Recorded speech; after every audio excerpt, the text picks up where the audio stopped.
Polígrafo de la Estrella de Panamá. Bienvenidos al Polígrafo de la Estrella de Panamá.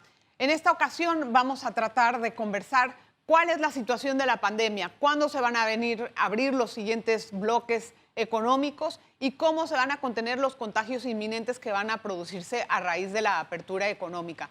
Vamos a conversar con el doctor Francisco Sánchez Cárdenas. Él es asesor del nuevo equipo del MINSA, a quien saludo con muchísimo gusto. Don Francisco, ¿cómo está usted? Pachi, como le conocemos. Muy bien, Adelita, un placer saludarte, un placer saludar a todos tus oyentes. Gracias. Doctor, me gustaría que nos dijera, por ejemplo, para iniciar, ¿en qué va a cambiar la estrategia para abordar la pandemia con este nuevo equipo asesor que ingresó hace pocos días al ministerio? Bueno, mira, Adelita, la pandemia o la epidemia localmente aquí en Panamá se encuentra en una fase de contagio masivo comunitario. Como tú bien sabes, este virus se ha enfrascado y se ha metido en lo profundo de las comunidades más necesitadas del país, las comunidades de más habitantes, donde viven en una situación social no muy agradable, muy hacinados, y el virus se metió allí. Y esos son los grandes números que tú estás viendo. En el resto del país sí hay contagios, pero no en la envergadura que se está dando aquí en el área metropolitana, en los respectivos corregimientos que ya conocemos. Entonces, la estrategia tiene que ser variada, no puede ser única. Y hemos determinado, y así lo está haciendo el Ministerio de Salud, que tenemos que tratar de lograr descifrar en qué proporción y en qué cantidad están infectados estos grandes barrios y proceder inmediatamente a aislar a las personas que están positivas y a sus contactos. Eso definitivamente es un trabajo enorme, es un trabajo que ya prácticamente el ministerio lo había empezado a hacer a nivel nacional hace más o menos unos 10 días y lo estamos profundizando porque esa es la clave para detener el avance del virus. Sí, bueno. Si nosotros no sabemos, no logramos determinar quiénes están infectados y son asintomáticos y quiénes son sus contactos, no vamos a poder detener el avance de este virus. Okay. De tal manera que ahora el traslado ya no es tanto hacia los hospitales, no es tanto hacia a conseguir más ventiladores, sino tratar de detener allá en la comunidad donde están, donde se producen los contagios, tratar de detenerlos allí. Y para eso hay toda una estrategia montada a través de un programa que se llama Trazabilidad. Sí, ese programa de trazabilidad, hace poco hice una investigación en la que encontré poco personal, pocos teléfonos para llamar a todo el mundo, no habían claves para el celular para poder encontrar a los contactos de los positivos y la gente no se podía dar abasto en este trabajo. Entonces yo me pregunto, ¿cuál es el cambio ahora? ¿Cuál es la nueva estrategia? ¿En qué están reforzando este equipo? Precisamente la primera reunión que tuvimos fue precisamente allí donde está ubicado este centro de operaciones de emergencia, y ahí nos dimos cuenta que el concepto del trabajo es el preciso, es el que se necesita, pero que precisamente se va a necesitar por lo menos de 200 médicos y enfermeras para que trabajen precisamente ahí en ese sistema, y además deben estar acompañados por unos 3.000, 4.000 trazadores, que se llaman personas que van a buscar los casos y que van a detectarlos y aislarlos.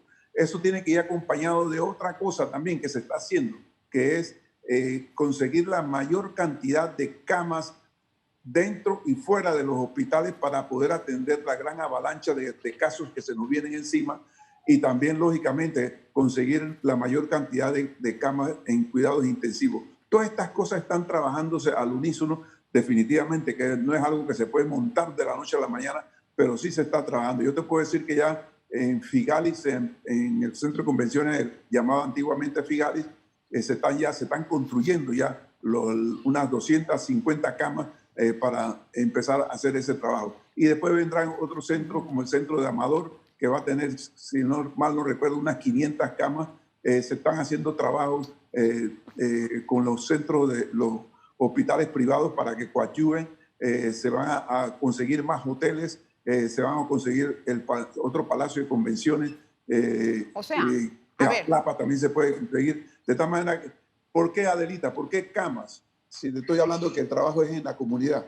La comunidad es el trabajo principal. Ese es el trabajo que hay que hacer más rápidamente.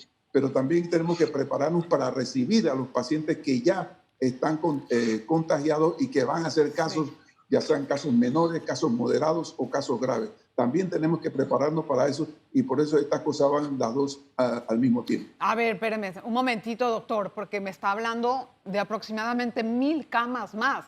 ¿Qué se espera en los próximos días? Es decir, ¿esto está fuera de control? Nosotros, no está fuera de control. El sistema sanitario panameño no está rebasado todavía. Si nosotros no hacemos estas cosas que te estoy diciendo, entonces sí vamos a caer en un colapso del sistema. Y por eso es que estamos acelerando el paso en obtener la mayor cantidad de camas. Que nos vayan a sobrar camas, amén. A Dios gracias nos sobrarán. Pero yo calculo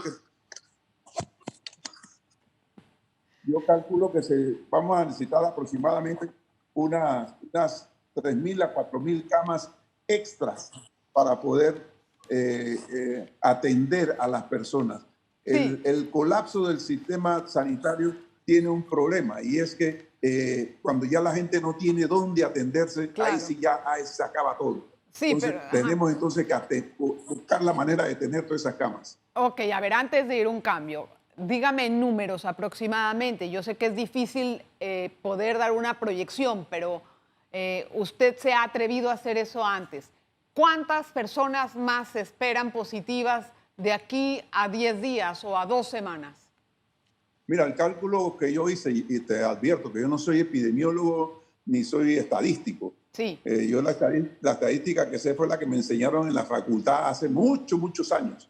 Pero yo, viendo los números de la última quincena de junio, donde aumentamos semanalmente 835 casos, si mal no recuerdo, si yo traspolo a esto a los próximos 15 días, yo estoy calculando que vamos a llegar cerca, y también lo puedo hacer para los fallecimientos si no logramos detener esto. Los fallecimientos yo los calculo entre 150 y 200 de aquí a finales del mes de julio, extras. Y sí, los casos graves yo los calculo, los casos contagiados yo los calculo que vamos a terminar entre los 47.000 y 50.000 casos, wow, si estas cosas no las detenemos. Espéreme, vamos a hacer una pausa, don Francisco, vamos a regresar enseguida, por favor. Quédese con nosotros en el polígrafo de la Estrella de Panamá. No se vaya. Polígrafo de la Estrella de Panamá.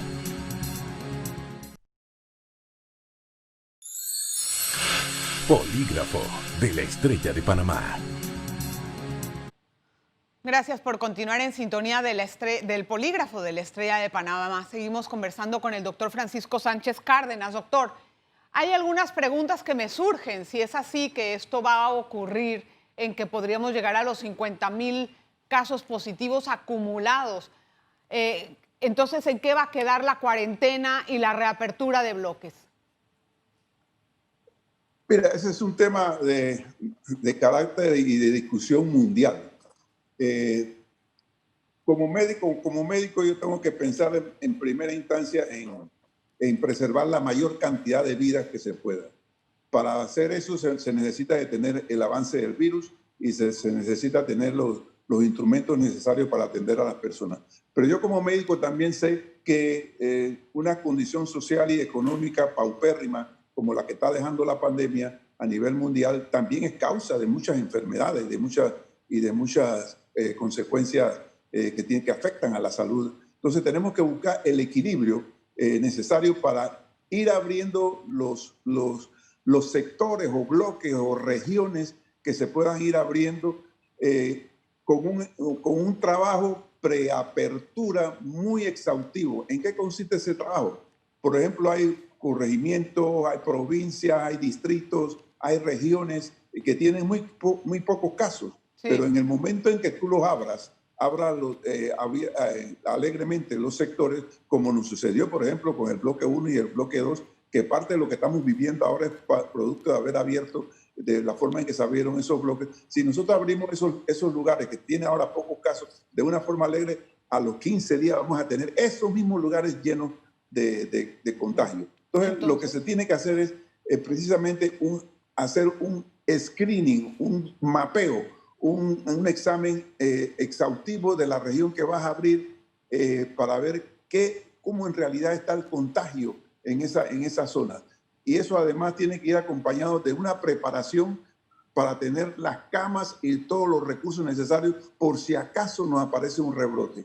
Y tienes entonces con esas dos cosas, y lo principal, involucrar a todas las fuerzas vivas de cada una de esas regiones. ¿Qué significa eso? Que si el gobernador, el alcalde, el representante de corregimiento, las juntas comunales, los comités de salud, las fuerzas vivas de esas regiones que participen en la apertura y en la vigilancia de esa apertura. Si nosotros lo hacemos de esa manera, podemos controlar los casos que van a seguir apareciendo, porque no nos engañemos. No vamos a creer que vamos a abrir un bloque o vamos a abrir un sector y que ya está, eso va a estar curado. No, van a seguir apareciendo en pocos números, pero van a seguir apareciendo. O sea, y eso lo estamos viendo a nivel mundial. Sí. Que, por ejemplo, Islandia, que abrió, porque celebraron que no tenían casos, a los 5, 6, 7 días volvieron a tener casos y hay que volver a empezar nuevamente. Sí, pero este virus llegó para quedarse, no quedó para venir aquí e irse, no, él se va a quedar y con él vamos a tener que vivir en los próximos 2, 3 años. Sí, y esa última frase es la que a mí menos me gusta de todas, pero para entender una cosa, entonces, Panamá y Panamá Oeste, que son los casos que más concentrado está el virus, ¿vamos a continuar con el tema de la cuarentena y sin nuevas aperturas de bloque? ¿O cuál es la estrategia que tienen? La estrategia es la que te estoy diciendo. Por ejemplo, bajar la cantidad de casos a un número que sea manejable. Para eso está el famoso RT, que debe estar por alrededor, arribita o abajo del 1. Pero no está. Mantener el operativo de detectar los casos lo más temprano posible y sus contactos. Aislar esos casos y vas abriendo, a la vez vas abriendo, porque vas controlando la situación. Claro, pero todavía está en un RT que está muy alto, por lo menos ahora. ¿En cuánto está el RT en esta semana aproximadamente? La última cifra que tengo es de antes de ayer y creo que estaba en 1.47. Había bajado de 1.63, está en 1.47. Pero entonces significa que todavía estamos en una posición en que no podemos continuar con una nueva apertura. Pero aún así hay 630,000 salvoconductos. Entonces entendemos como que es una situación que no se compagina una con la otra. ¿O sí? No sé. No, tiene que haber control de todo. Mira, ese control tiene que ser desde la casa hasta el gobierno. Yo pretendo convencer a la ciudadanía de que cada hogar tiene que convertirse en un centro de salud, donde la gente vigile su propia salud, su higiene ambiental, su higiene personal. Si tienen algún contacto cercano, tomar todas las provisiones para que ese contacto no contagie. Sí. Las empresas, cada una de las empresas, ya sean chicas o grandes, también tienen que convertirse en un centro de salud para sus colaboradores. Y así toda la ciudadanía va participando para el control. ¿Cuál fue el éxito de Uruguay? El éxito de Uruguay fue ese, pues que la misma ciudadanía se convirtió en vigilante de su pandemia, y lograron controlarla efectivamente. ¿Qué está sucediendo en Cuba? En Cuba, por ejemplo, llegaron hasta suspender el transporte público para que la gente no tuviera aglomeraciones. Hoy día, mañana ya en Cuba van a abrir muchos sectores porque ya tienen muchos menos casos. Creo que en el día de ayer tuvieron, si mal no recuerdo, 5 casos nada más. Entonces tú vas a seguir teniendo casos, pero tienes que seguir controlándolo. Sí. Y vas abriendo, a la vez vas abriendo y vas vigilando, y vas vigilando y vas abriendo. Bueno, claro. Esta es una tarea larga, una tarea enorme, pero que se puede hacer, Adelita, se puede hacer. No es cuestión de meterle terror a nadie, ¿no? No, Yo conceptúo que al virus hay que respetarlo, pero no hay que tenerle no, miedo. hay que empoderar a la gente, porque eso de estarnos diciendo que una cosa y la otra lo que generan es más especulaciones. Hay que darle a la gente la Exactamente. información y empoderarla. Pero entonces, doctor, en términos científicos, como ustedes hablan de picos y mesetas y curvas, ¿cuándo vamos a tocar esos puntos aquí? Bueno, ese es un problema que tiene prácticamente toda Latinoamérica. Ya lo dijo la Organización Mundial de la Salud, que la Latinoamérica está por alcanzar su pico Y y nosotros nosotros, pero estamos nosotros, ¿cómo incluidos estamos? en ese grupo. No, claro, pero ¿Perdón? eso no me responde. O sea, me gustaría un poquito más de precisión. ¿Hay alguna fecha que ustedes estén estimando para esto? No, es que eso no se puede decir. O sea, este virus es O sea, que totalmente no. impredecible. Pero eso es una Lo mala que tú puedes hacer noticia. es... No, no es mala, no es mala. Si se ha logrado en otros lados, después que el público haga lo que tiene que hacer, las autoridades provean a los servicios de salud de lo que tienen que proveerlo, los medios de comunicación cooperan, no exacerbando el tema de los muertos, por ejemplo. Sí hay muertos y nadie quiere que existan los muertos, pero hay más del 45-50% de que se han recuperado. Entonces, Sí. esas cosas tenemos que ponderarlas en lo negativo y en lo positivo. Ahora, doctor, tengo algunas otras preguntas que hacerle. Le puedo hacer una rapidísima antes de ir a un cambio. Lo que me gustaría entender es por qué hay tanta falta de equipo básico para el personal de salud. Hay muchos doctores, enfermeras y técnicos de la salud contagiados. O sea, ahí se ve que no hubo una precaución adecuada. Tienes que entender, primero que nada, sí hay que conseguir el equipo, sí hay que proteger Están en lo protestando los máximo doctores. a todo el equipo que está peleando con este virus en el primer frente de batalla.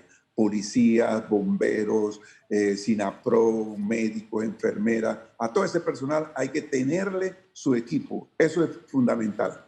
Pero definitivamente que nadie estaba preparado para esto.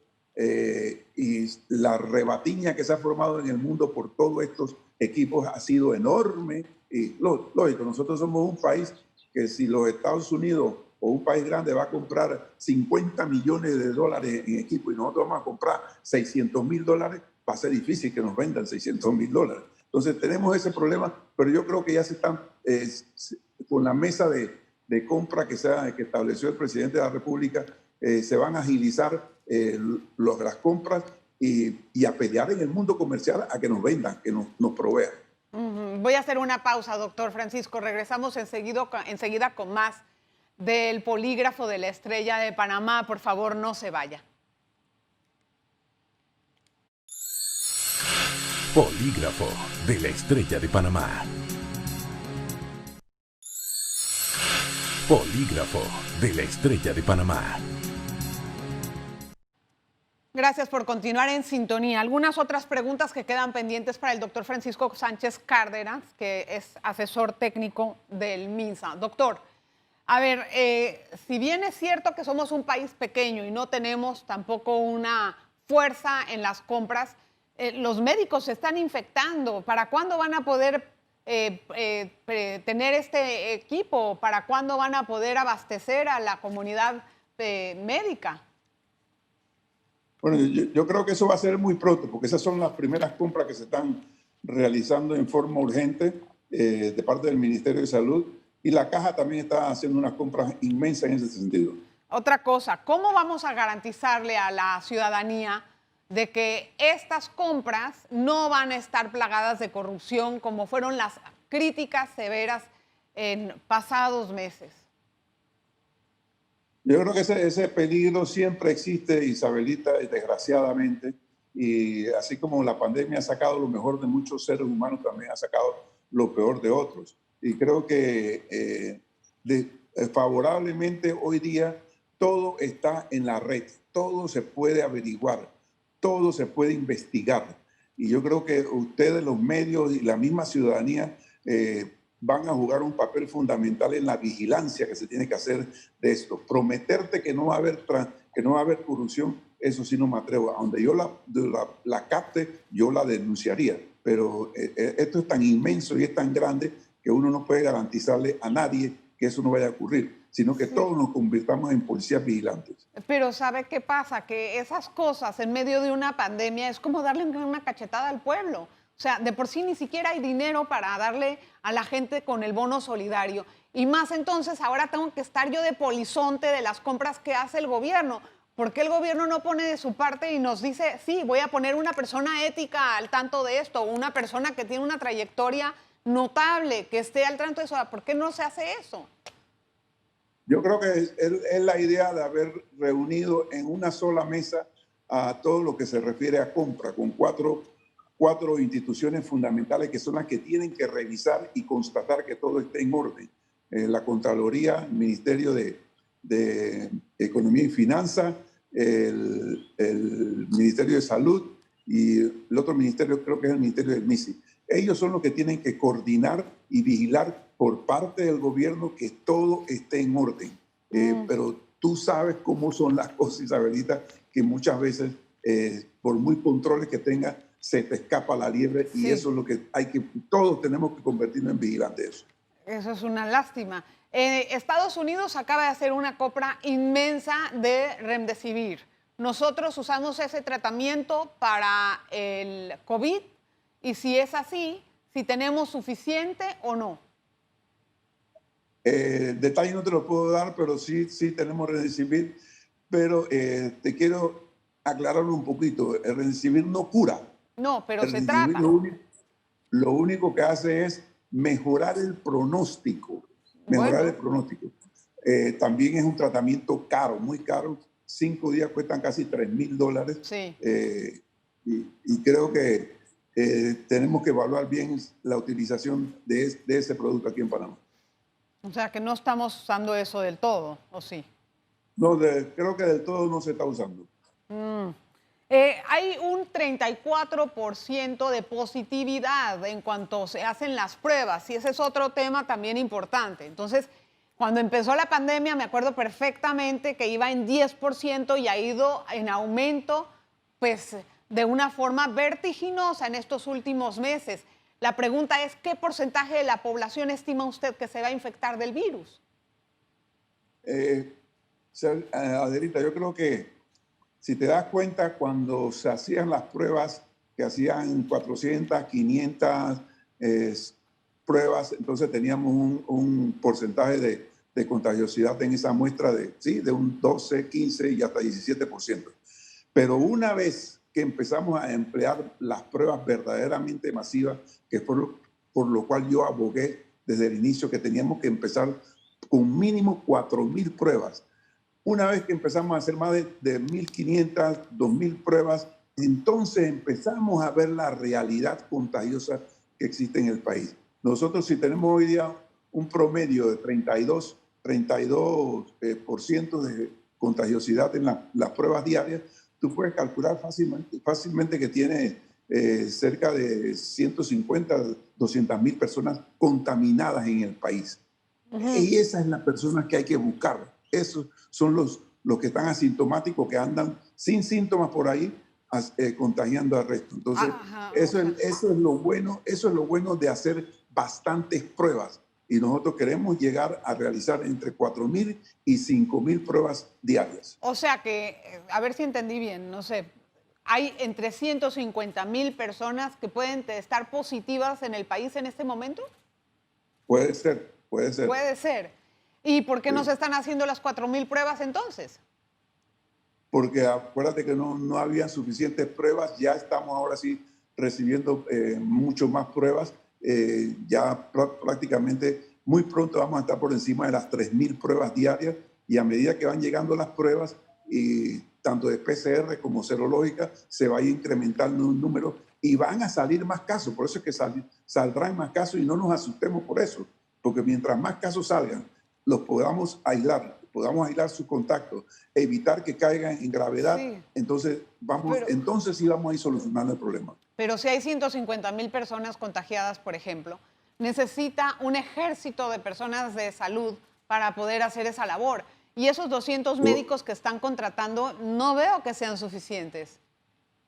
Los 200 médicos son los dirigentes de lo que sería ese equipo, pero te dije que necesitamos y se tienen que formar rápidamente entre 3.000 y 4.000 trazadores, que son los que van a hacer el trabajo. ¿Y en cuánto tiempo vamos a tener esas personas, digamos, capacitadas o en plena acción?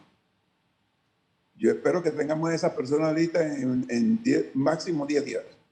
Ajo, 10 días. O sea que si esas 150,000 tienen un RT de 1.4, ya tenemos en ese momento prácticamente un número mucho más alto. No me atrevo a dar una cifra, me da miedo, pero ¿cuál es la proyección? Ahora, no te creas que no se está haciendo nada, ¿ya?